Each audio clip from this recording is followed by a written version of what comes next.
Hello everyone, this side Himanshu. स्वागत है आपका नॉलेज हब में। तो ये मेरी पहली वीडियो होगी यूजीसी नेट जीआरएफ के प्रिपरेशन के लिए। देखिए, जो वीडियो मैं यहाँ पे अटैच कर रहा हूँ, ये वीडियो मैंने खुद की प्रिपरेशन के लिए ही बनाई थी। तो ये मेरे नोट्स हैं इंडियन पॉलिटिकल थॉट के ऊपर, और ये मैंने खुद की प्रिपरेशन में यूज़ किया था। तो ये मेरी स्ट्रैटेजी, आप लोग पूछते हैं कि सर स्ट्रैटेजी क्या है, तो ये मेरी स्ट्रैटेजी थी जो कि सबसे ज़्यादा वर्क करती है। पहले अपने नोट्स प्रिपेयर कीजिए, उसके बाद आप अगर हो सके तो उसकी रिकॉर्डिंग कर लो, ऑडियो वीडियो फॉर्मेट जो भी ठीक है, और उसको फिर बैक टू बैक सुनोगे ना, तो उससे क्या होता है, फैक्ट है, कोई कोटेशन है, स्टेटमेंट्स हैं, ऑथर्स बुक्स, ये सब याद करने में बहुत ईजी हो जाता है। तो मैंने ये वीडियो जो मैं लेके आऊँगा, अभी सीरीज स्टार्ट करूँगा मैं, तो ये मान के चलिए 40-45 मिनट की वीडियोज़ होंगी, और जो कि डिफरेंट डिफरेंट टॉपिक्स को कवर करेंगी। जैसे यहाँ पे मैंने इंडियन पॉलिटिकल थॉट पे मोस्ट ऑफ दी जो अपने थिंकर्स हैं उनको कवर कर लिया है, और उनके रिकॉर्डिंग जो यहाँ पे फैक्ट्स हैं, उनके रिगार्डिंग फैक्ट्स वो कवर कर लिए हैं। ठीक है, तो आप इस वीडियो को गो थ्रू कीजिए, और इसको आप एक बार देखिए, उसके बाद बार बार देखेंगे तो आपको ये फैक्ट्स कवर हो जाएंगे अच्छे से।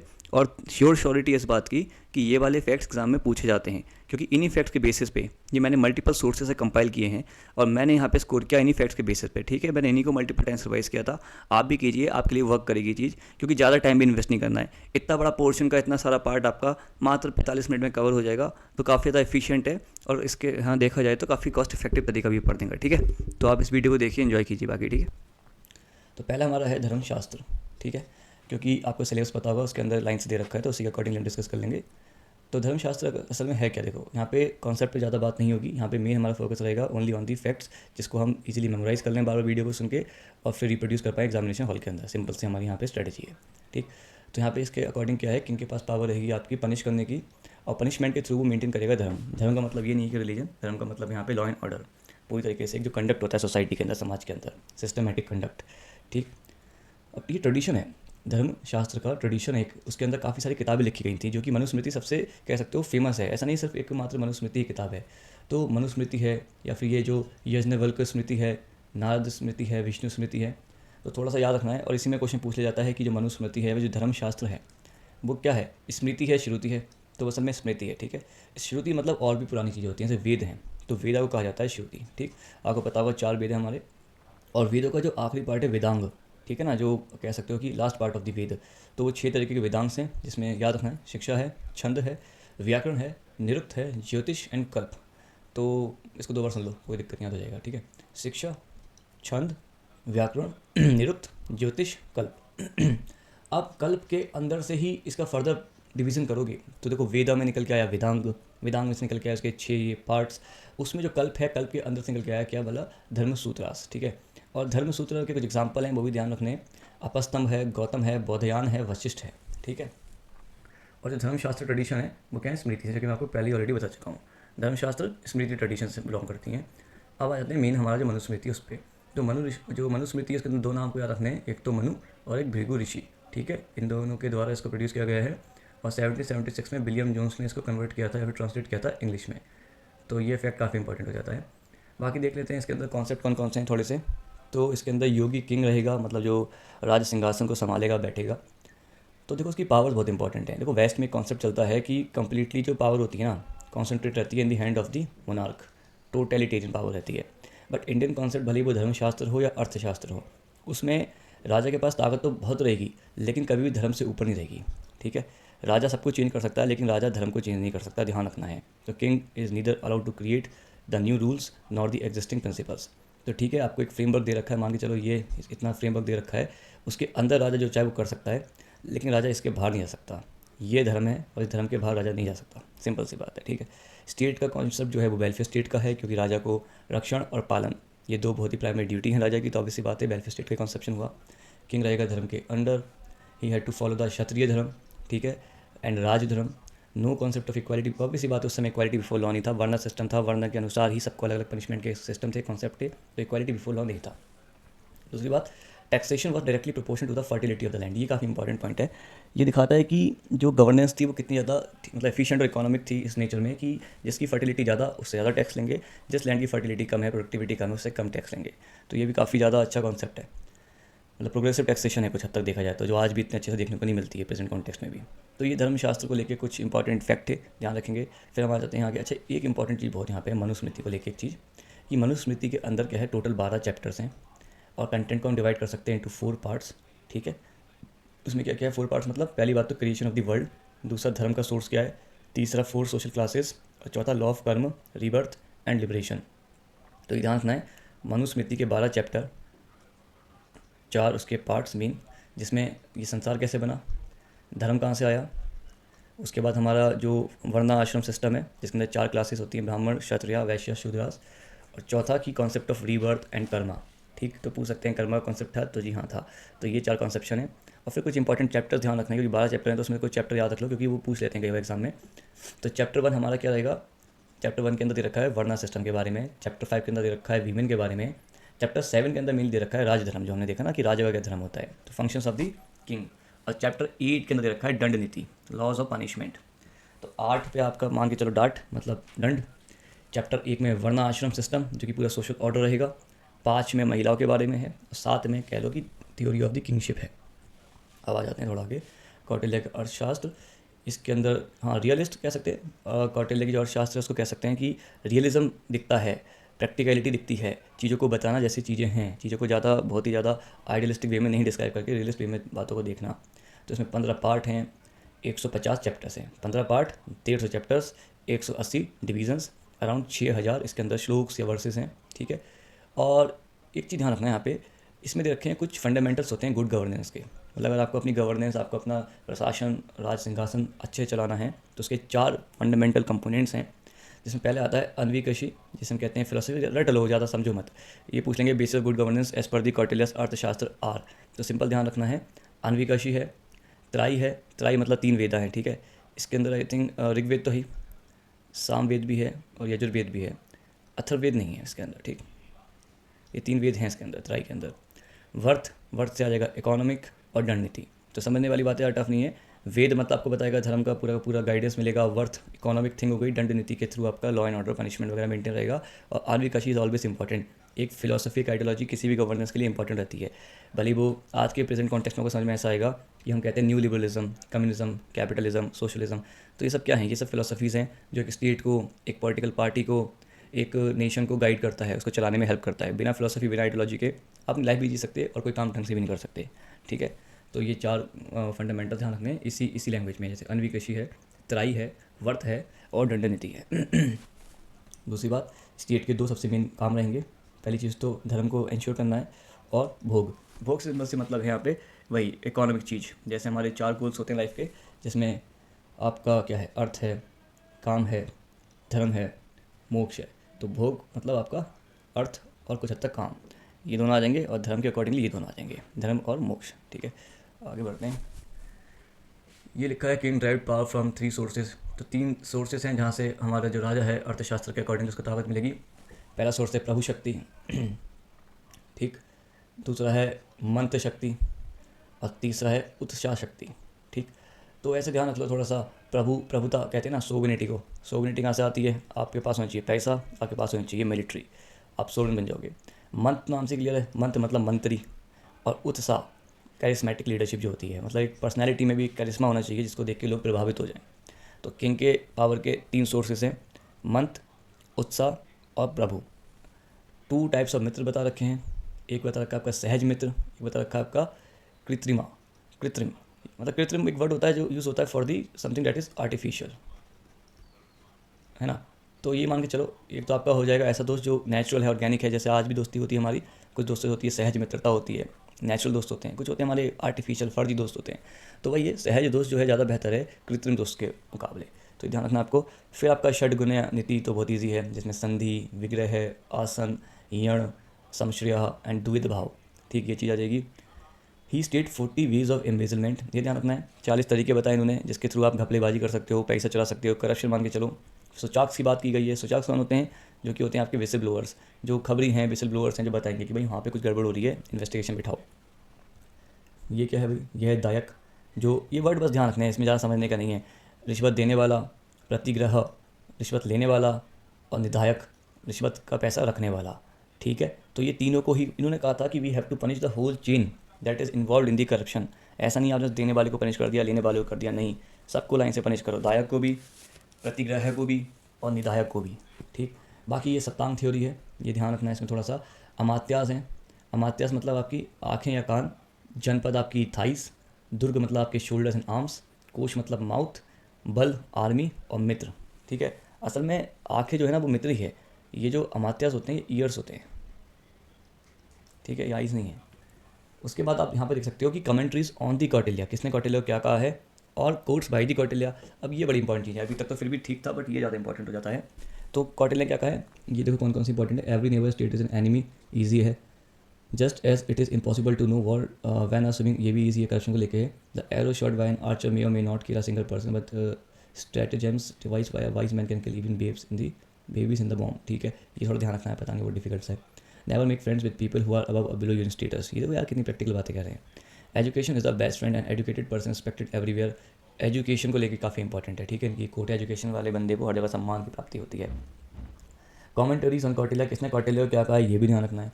The theory of social contract was not unknown in the days of, ये देखो शम शास्त्री, क्योंकि इन्होंने ही ये जो अर्थशास्त्र इसको फाइंड किया था, इन्होंने इसको ट्रांसलेट किया था 1905 से 1915 के बीच में।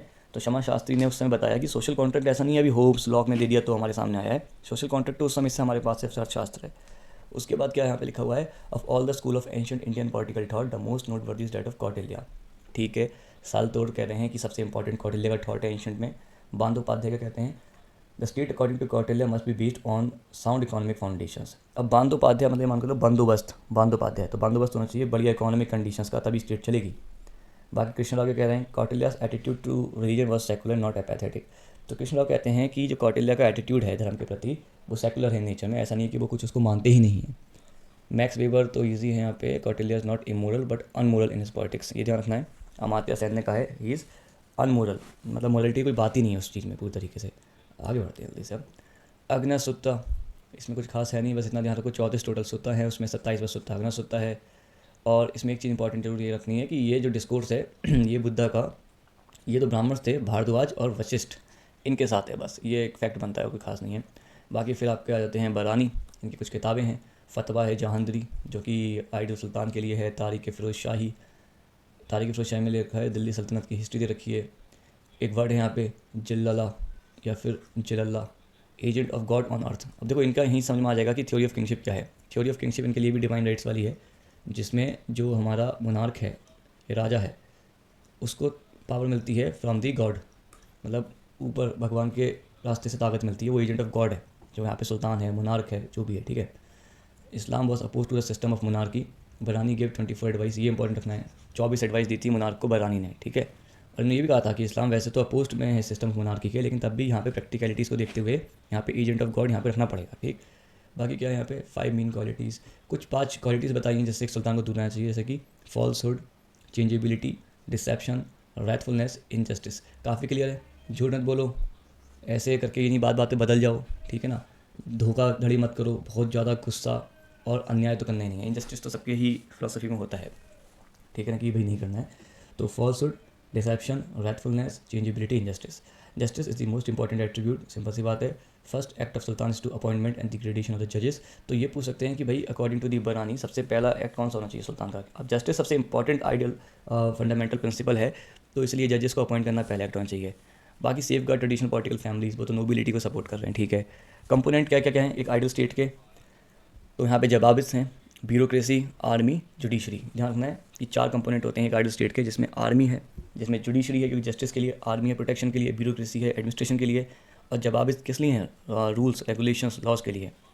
बाकी उन्होंने 2 ऑपरेटिंग एरियाज़ की बात करी है, urban and rural. Army based on the Turkish Mongol model, इसमें कोई ऐसी खास बात नहीं है। बाकी पर्सनल ट्रूप्स का जिक्र किया है जिन्हें कल्ब कहते हैं, थोड़ा सा देख लेते हैं यहाँ पे। लेबल्स क्या है, सेंट्रल, प्रोविंशियल, लोकल। तो कुछ नाम हैं, दीवाने वजारत जो कि सेंट्रल लेवल पे वज़ीर होता है, वज़ीर, उस पर ध्यान रखो। प्रोविंशियल पे क्या है, मुफ्ती हैं, वालीज हैं, और ग्राम में अपने जो मुकद्दम चौधरी आज भी देखने को मिलते हैं वो हैं, ठीक है ना। बस इतना ही ध्यान रखना है, इसमें कोई बहुत बड़ा रॉकेट साइंस नहीं है। आगे बढ़ो। कबीर, इतना ध्यान रखना। सिकंदर लोधी, मतलब कह सकते हो कि अराउंड 1480 से लेके 1505-10 जो भी है एस्टिमेटेड, इतना कह सकते हो इस टाइम अराउंड में होंगे, ठीक है। तो इनके गुरु कौन थे, संत रामानंद। बीजक में उन्होंने क्या क्या है, बीजक में उन्होंने कहा है, तो बीजक में जो चीज़ कही है इंपॉर्टेंट हो जाती है कि कौन है हिंदू, कौन है तुर्क या मुस्लिम, जबकि सबका जो बनाने वाला फादर है, जो भगवान है, वो तो एक ही है। तो क्या किस बेसिस पे आप खुद को हिंदू, तुर्क या मुस्लिम कहते हो। तो बीजक में उन्होंने कबीर ने ये बात कही, यूनिटी की बात की है। बाकी इन्होंने प्रपोज किया है मोनोथिज्म को, सिंक्रेटिज्म को और ये भी कहा है pandit look in your heart to know tell me how untouchability was born untouchability is what you made. तो ये बातें अगर आती हैं तो कन्फ्यूज़ नहीं होना कभी आप सोचो अम्बेडकर ने कह दिया पेरियर ने कह दिया, ये लाइन इसलिए लिखी हुई हैं कि ये कबीर ने कही हैं। सबसे अजीब बात यह है कि he supported the practice of sati, मतलब he was not oppose to the practice of sati. बाकी महिलाओं को लेकर काफ़ी ज़्यादा इनका जो व्यू पॉइंट है रिग्रेसिव है, काफ़ी प्रोग्रेसिव नहीं है, इतना भी ध्यान रखना है।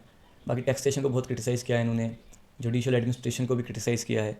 क्यों करा है? इसलिए करा है ना क्योंकि जुडिशियल एडमिनिस्ट्रेशन फेवर करता है किसको, जो नोबिलिटी होती है, रिच होते हैं, प्रिविलेज्ड होते हैं उनको।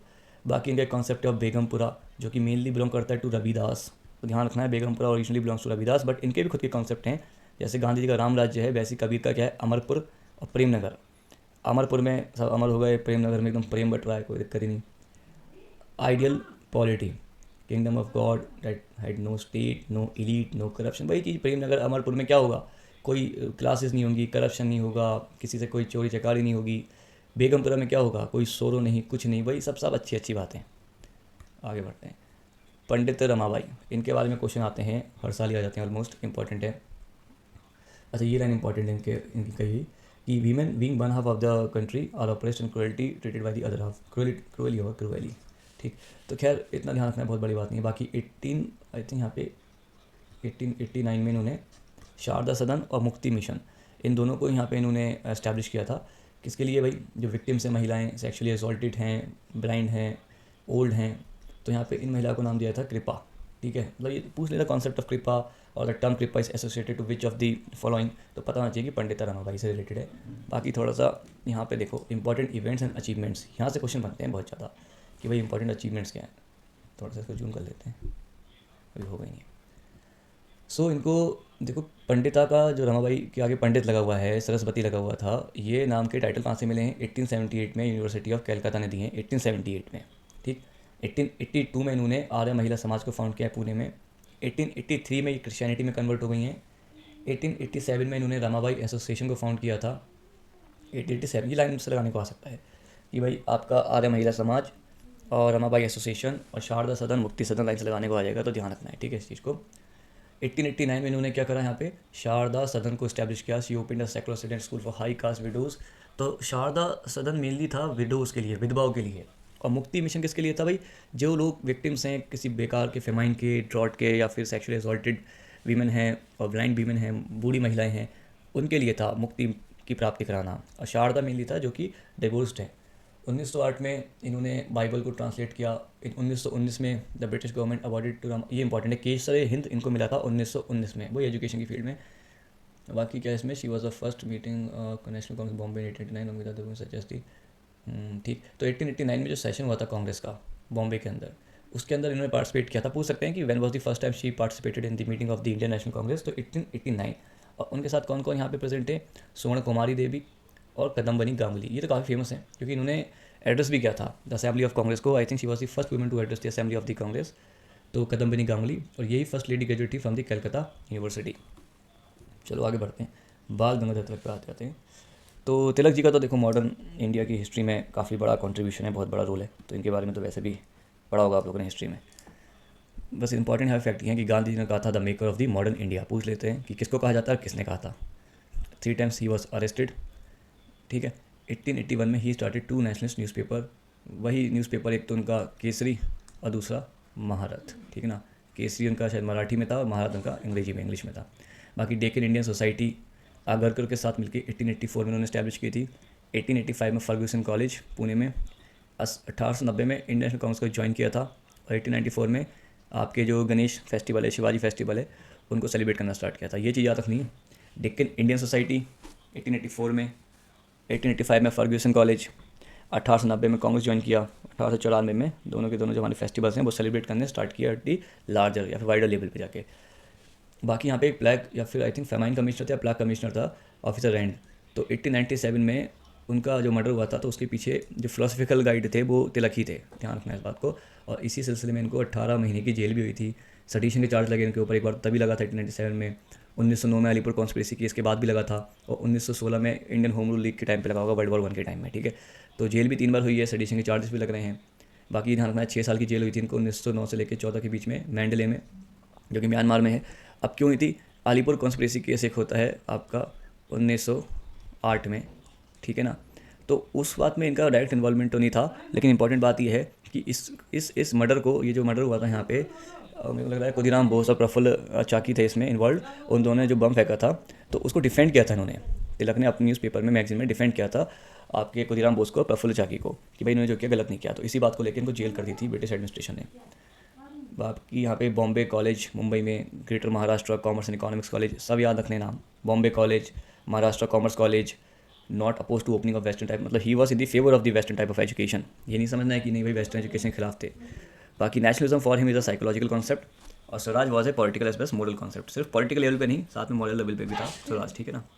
बाकी कोड इंपॉर्टेंट है, our nation is like a tree of which the original trunk is Swaraj and the branches Swadeshi boycott, ठीक है। तो मतलब इतना ध्यान रखो that he equated the nation with the tree, जिसमें स्वराज और स्वदेशी को as a main trunk and the branches की तरह रिप्रेजेंट किया। It may be providence will that cause I represent may prosper, ठीक है। प्रोविडेंस मतलब वही एलीट सेक्शन, या फिर कह सकते हो गवर्नेंस के एडमिनिस्ट्रेटिव वाले बंदे जो इंग्लिश थे। It may be providence will that cause I represent may prosper, problem is not the lack of resources और capability but a lack of will. भाई कोर्ट से ही रट लो इनको, ठीक है। लैक ऑफ बिल को लेके आइडिया ऑफ नेशन को ट्री से इक्वेट किया, प्रोविडेंस का जिक्र आया, तो बस पकड़ लेना है क्वेश्चन को। आगे बढ़ते हैं। कबीर हो गए हमारे, ये भी हो गए। स्वामी विवेकानंद जी पे आ जाते हैं। तो इनके पिताजी का नाम क्या था? विश्वनाथ दत्त, क्योंकि इनका खुद का नाम भी नरेंद्र नाथ दत्त था स्टार्टिंग में, बाद में इनका नाम विवेकानंद हो गया था। तो इनके पिताजी लॉयर थे। After the Ramakrishna death he left the monastery, attacked on traditional, वही चीज़ें कि जहाँ पे भाई आप अनटचेबिलिटी की बात कर रहे हो, कास्ट रिलीजन सोसाइटी की बात कर रहे हो, तो उन जगहों पे जाके इन्होंने हिंदुज़म को क्रिटिसाइज़ भी किया, अटैक भी किया, और फिर उन्होंने खुद की फिलोसफी भी दी थी यहाँ पे। And he also founded the Ramakrishna mission in 1897। तो शिकागो में गए थे 1893 में, वहाँ पे इन्होंने जो वर्ल्ड पार्लियामेंट ऑफ रिलीजन था वहाँ पार्टिसिपेट किया। उसके बाद वापस आए, फेमस हो चुके थे बहुत ज़्यादा, फिर उन्होंने रामकृष्ण मिशन की स्थापना की 1897 में, ठीक है। बाकी उन्होंने वेदांत की फिलोसफी को बहुत ही ज़्यादा माना, ठीक है। God is real, visible world is unreal, मतलब थोड़ा सा कह सकते हो मेटाफिजिकल या ट्रांसेंडेंटलिज्म, मतलब जो चीज़ दिख रही है उसके परे जाके, जो प्लेटो का आइडिया था, ठीक है ना, आइडियल स्टेट का आइडिया, कि जो दिख रहा है वो सच नहीं है, जो नहीं दिख रहा वो सच है। बाकी 3 principles of the Vivekananda new Vedanta, ये बहुत इंपॉर्टेंट याद रखना है, कि पूछ सकते हैं कि भाई न्यू वेदांतिज्म बाय द विवेकानंद, उनके प्रिंसिपल्स कौन कौन से थे, जो मेन प्रिंसिपल थे। तो पहली बात तो वननेस, मतलब वही चीज़ जैसे जो शंकराचार्य ने कहा था, ठीक है ना, क्या कहते थे, अद्वैत का प्रिंसिपल दिया था कि oneness of the God and the man, इंसान भी भगवान है और भगवान का अंश है, ठीक, तो एक ही होता है दोनों। बाकी सर्विस ऑफ ह्यूमैनिटी, इंसानियत की सेवा में ही सब कुछ है, मानवता की सेवा में, और टॉलरेंस ठीक है, टॉलरेंस तो ईजी है, इसमें कोई बड़ी बात समझाने की नहीं है। रट लो ये तीनों प्रिंसिपल एकदम, कि भाई ये सर्विस करनी ह्यूमैनिटी की, वननेस है गॉड की, मैन की, एंड टॉलरेंस को अडॉप्ट करना लाइफ में, ठीक।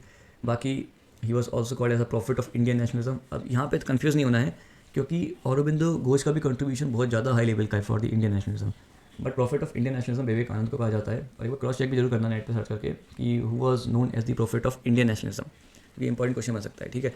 बाकी इन्होंने रिलीजियस थ्योरी ऑफ नेशनलिज्म दी थी।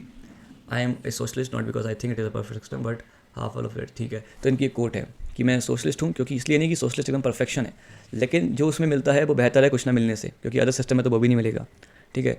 तो critical of socialism because it was constantly committed to the material. हाँ, इस बात को लेकर तो ऑब्वियसली बात है, ये सोल की बात कर रहे हैं, तो मेटलिस्टिक थिंग पे ज़्यादा फोकस करोगे, तो he was also the criticize the socialism, ठीक है।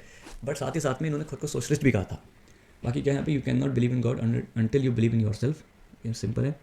External nature is only internal nature it large, वही बात, जैसा बाहर दिखाते हो, जैसा बाहर करते हो, वो आपकी अंदर की ही रिफ्लेक्शन है। जैसे आप अंदर से हो वैसा ही आप बाहर करोगे, बाहर दिखाओगे, बस वो चीज़ रिट लार्ज, मतलब वो चीज़ बड़े होकर बाहर आ जाती है।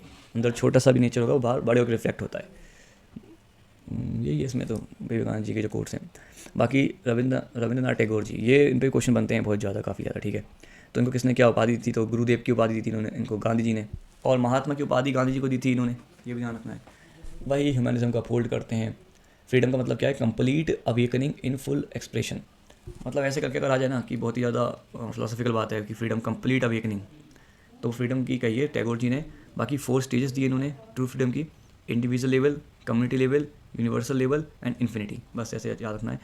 नेशनलिज्म को बहुत क्रिटिसाइज़ किया है, अगर याद पूछ ले कि नेशनलिज्म को क्रिटिसाइज़ किसने किया, तो रविंद्रनाथ टैगोर ने किया है। As an epidemic of evil, terrible absurdity, he also criticises the Indian national leaders, particularly Gandhi and his concept of charkha. तो ध्यान रखना, गांधी जी को क्रिटिसाइज़ भी किया है और उनके कॉन्सेप्ट ऑफ चरखा को भी क्रिटिसाइज़ किया है।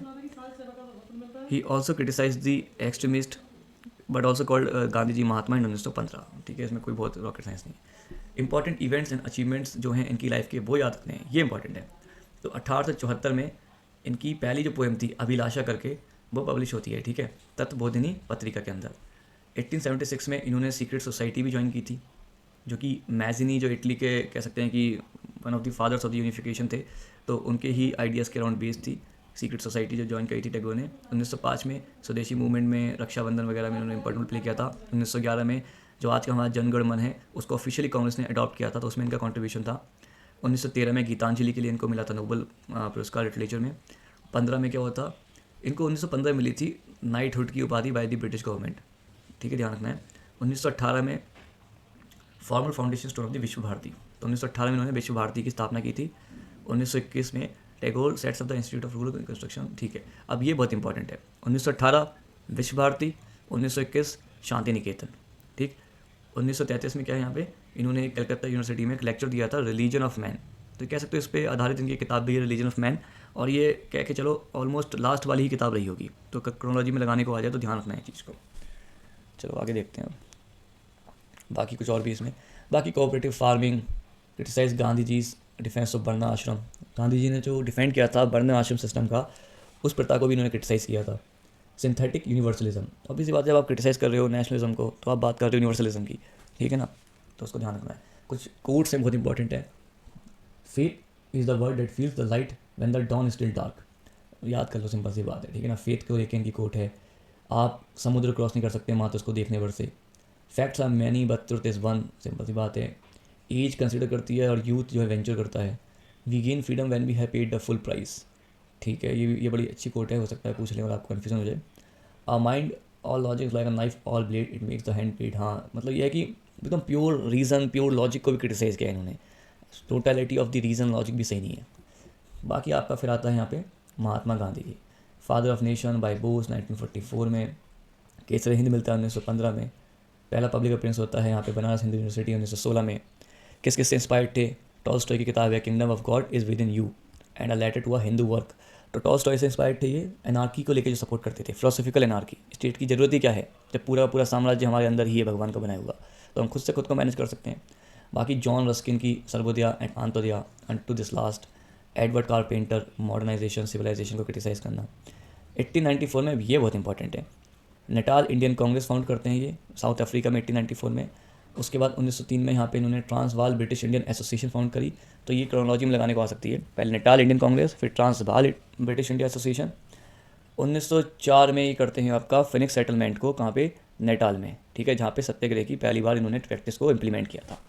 1904 फिनिक्स सेटलमेंट, 1910 टॉलस्टॉय फार्म, ठीक है ना, और टॉलस्टॉय फार्म था आई थिंक इन जोहान्सबर्ग,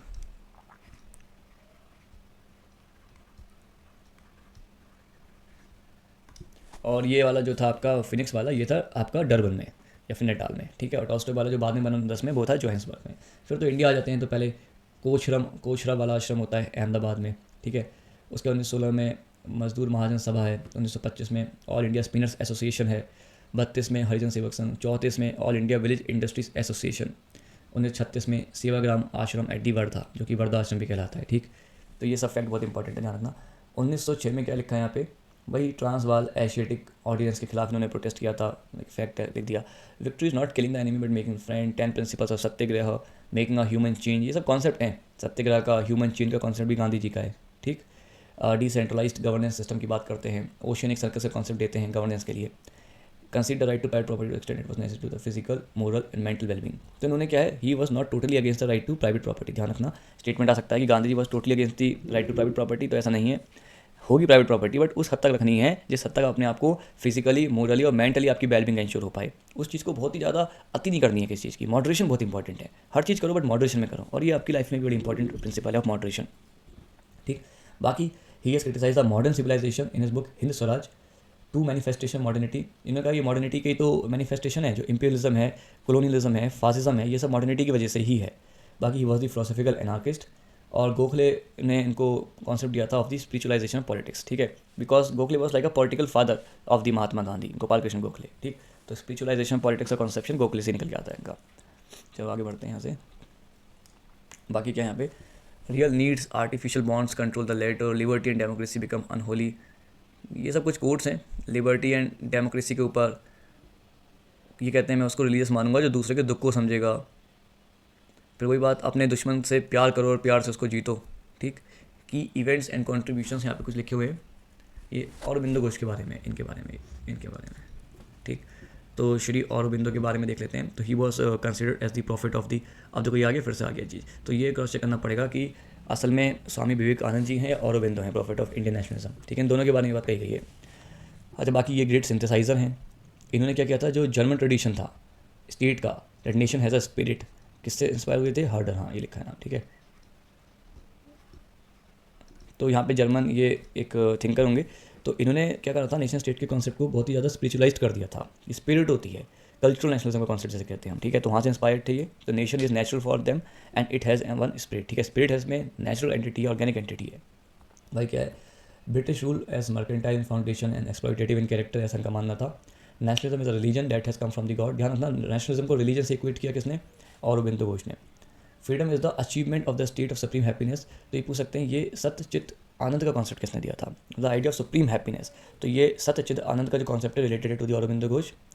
बाकी इंटीग्रल योगा कॉन्सेप्ट इन्होंने दिया था। अब ये वाली स्टेट कैसे पाओगे आप सुप्रीम हैप्पीनेस की, थ्रू दी इंटीग्रल योगा।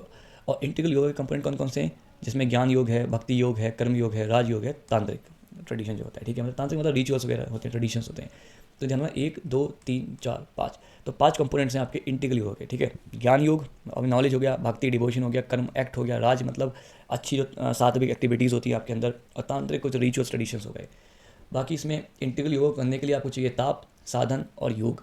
तो इतना फंडामेंटल चीज़ ध्यान रखनी है हमको कि हैप्पीनेस का जो सुप्रीम स्टेट है वो क्या है, सत्यचित आनंद। उसको हासिल करने के लिए चाहिए इंटीग्रल योगा, और इंटीग्रल योग कंपोनेंट हैं ज्ञान योग, भक्ति योग, कर्म योग, राजयोग, तांत्रिक ट्रेडिशन, और इसके लिए ताप, साधन और योग भी चाहिए हमको। ठीक है, तो इस वर्ड्स को जो ध्यान रखना, ये वर्ड्स किससे रिलेटेड हैं, बाकी इतनी कोई दिक्कत की बात नहीं है। बाकी रोमन रोलैंड है society described in the Prince of the Indian thinkers. ध्यान रखना किसने कहा था, रोमन रोलैंड ने कहा था इनको प्रिंस। टैगोर जी ने कहा था इनको world will get the message. असल में पूरा आइडिया ये है कि इंडिया का मैसेज मिलेगा through the writings and the thoughts of the Aurobindo. Tagore ने कहा था कि दुनिया को पता लगेगा हिंदुस्तान या भारत के बारे में औरबिंदो की जो राइटिंग्स हैं, आइडियाज़ हैं, उनके थ्रू। बाकी न्यूज कोट्स है, ये क्या है, that which we called Hindu religion is really the eternal religion. तो हिंदू रिलीजन को एटर्नल रिलीजन कहा था इन्होंने। ठीक है, hidden nature is secret God, ये बस रट लो यार इसको।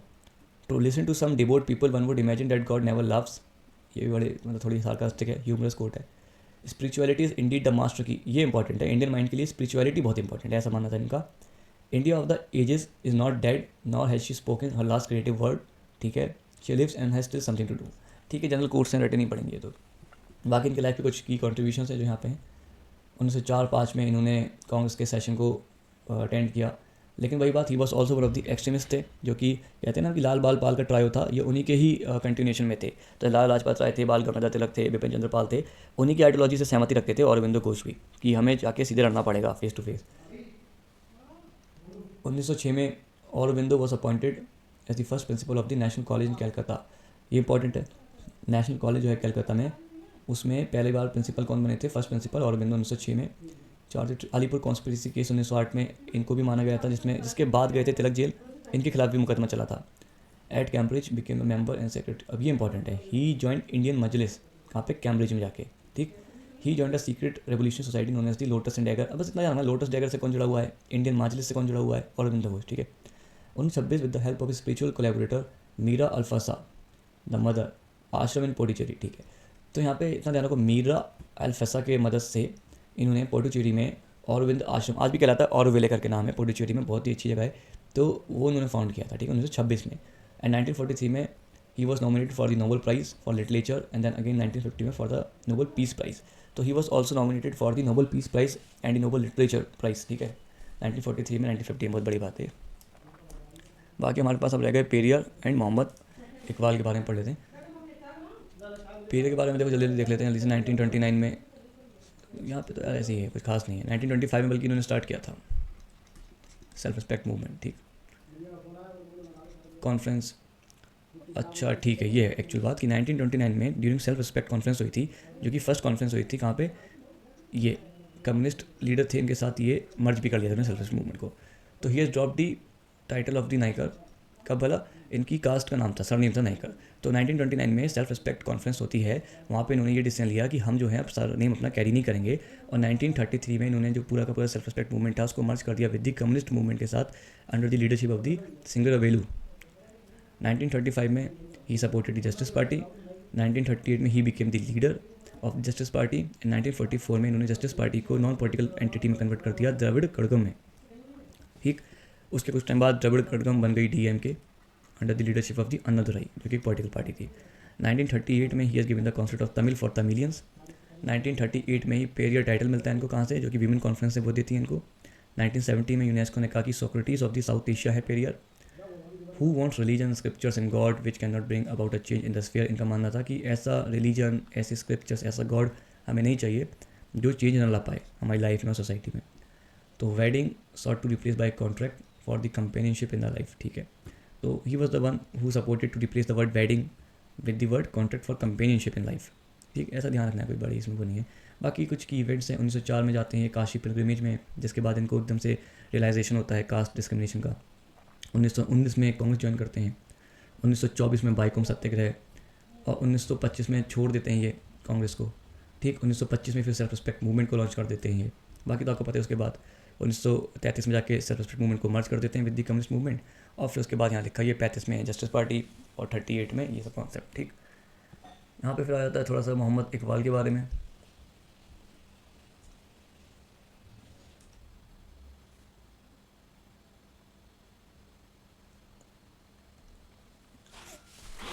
हाँ जी, तुम थे मोहम्मद इकबाल के ऊपर। ठीक है, तो पहले लिबरल थे अपनी लाइफ के पार्ट में, इनको कुछ उपाधि दी गई जैसे हकीम उल उम्मत, मुफक्किर ए पाकिस्तान। तो he has rejected the approach toward secularism, materialism, western democracy and nationalism. टफ, he has given the concept ताहिद, जैसे कहते हैं pan Islamism, classical notion Islam, also holding the modernism. तो ध्यान रखना कि नेशनलिज्म के खिलाफ थी। ठीक है, कुछ इवेंट्स हैं यहाँ पे। 1904 में सारे जहाँ से अच्छा ये लिखते हैं। ठीक है, 1905 में यूरोप जाते हैं, खैर तो इंपॉर्टेंट बात नहीं है। 1906 में he join Muslim League on its foundation. 1923 में इनको नाइटहुड की उपाधि मिलती है ब्रिटिश गवर्नमेंट के द्वारा। 26 में, ठीक है, लेजिस्लेटिव असेंबली। 1929 में, ये इंपॉर्टेंट है, 1904 इंपॉर्टेंट है, 1906 इंपॉर्टेंट है, 1929 इंपॉर्टेंट है। लेजिस्लेटिव करते हैं the reconstruction of religious thoughts in Islam. ठीक है, इस नाम से। 1930 में मुस्लिम लीग का सेशन होता है। हाँ ठीक है, तो 1930 में मुस्लिम लीग के सेशन में ये बात करते हैं separate Muslim state for the Muslim majority provinces in the north western India. तो यहाँ पे कहीं ना कहीं ऑफिशियली ये डिमांड पुट कर देते हैं 1930 के अंदर कि हमें चाहिए सेपरेट स्टेट ऑफ, मतलब नाम तो ऐसा नहीं लिखा था उस समय कि पाकिस्तान नाम होगा, बट एक सेपरेटिस्ट टेंडेंसी यहाँ पे स्टार्ट हो गई थी। बाकी तो 31-32 आता है, तो उन्होंने second and third round table conference को अटेंड किया था। ये इतना इंपॉर्टेंट फैक्ट नहीं है। ठीक, चलो आगे बढ़ते हैं यहाँ से। एम एन रॉय बहुत इंपॉर्टेंट है, हर साल क्वेश्चन बन जाता है। ठीक है ना, तो ये वेस्ट बंगाल में चांगरी पोत पे इनका जन्म हुआ था। तो इनकी लाइफ के 3 फेजेस हैं जो कि इंपॉर्टेंट हैं। स्टार्टिंग में ये थे कौन से, नेशनलिस्ट रेवोल्यूशनरी, जैसे भगत सिंह इस तरीके से थे, और नेशनलिस्ट तो थे ही उस समय। फिर ये बन जाते हैं कम्युनिस्ट जब यूएसए जाते हैं, और एंड में इंडिया वापस आके बन जाते हैं रेडिकल ह्यूमनिस्ट। ठीक है, तो उन्होंने क्या किया था, propose that communism should be replaced by Jacobinism. इतना ध्यान रखना है कि the idea of Jacobinism in India was promulgated by the M N Roy. ठीक है, बाकी रेडिकल ह्यूमनिज्म के कुछ कॉन्सेप्ट्स हैं, जैसे इसमें क्या होगा, रीज़न होगा, फ्रीडम होगा, मोरालिटी।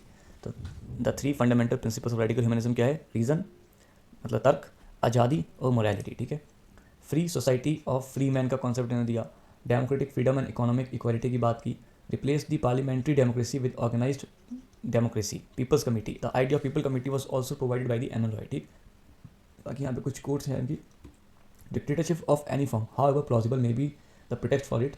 मतलब ऐसे करके इन्होंने हर फॉर्म की डिक्टेटरशिप को इन्होंने क्रिटिसाइज किया, proved by the radical perspective social relation. बाकी आगे देख लेते हैं, फ्रीडम, नॉलेज, ट्रूथ और value to be the appreciated by. अब देखो यहाँ फ्रीडम आ रहा है, नॉलेज आ रहा है, ट्रूथ आ रहा है, ऐसी जो बिल्कुल एक्सट्रीम लेवल की बातें हैं ह्यूमनिज्म के प्रिंसिपल से रिलेटेड, वो एम एन रॉय की हैं, ऐसे पकड़ना पड़ेगा आपको। ठीक है, यहाँ भी देखो, a free society can created only by the free man, फिर free free free, party system will bring out the worst, मतलब पार्टी सिस्टम को क्रिटिसाइज किया, ये भी ध्यान रखना है। Man is essentially a rational being, ये भी ध्यान रखना है। और फिर his basic urge is to question, not to believe anything that is said to him or her. ठीक, बाकी की इवेंट ध्यान रखते हैं, बहुत इंपॉर्टेंट है। 1908 में ही शॉट डेड नंदलाल बनर्जी और फिर जेल गए। 1916 में यूएसए चले जाते हैं, नाम बदल देते हैं, नंदनाथ से बदल के एम एन रॉय रख लेते हैं, जिसका नाम है मानवेंद्रनाथ रॉय। ठीक है, 1917 में इन मैक्सिको में यहाँ पे फाउंड करते हैं मैक्सिकन कम्युनिस्ट पार्टी। 1917 1919 में मिलते हैं माइकल बोरोडिन के साथ, बन जाते हैं कम्युनिस्ट। 1920 में communist party of India Tashkent में इस्टेब्लिश करते हैं। 1926 में क्या करते हैं, ये ज्वाइन करते हैं कम्युनिस्ट इंटरनेशनल, 26 से लेके 29 तक।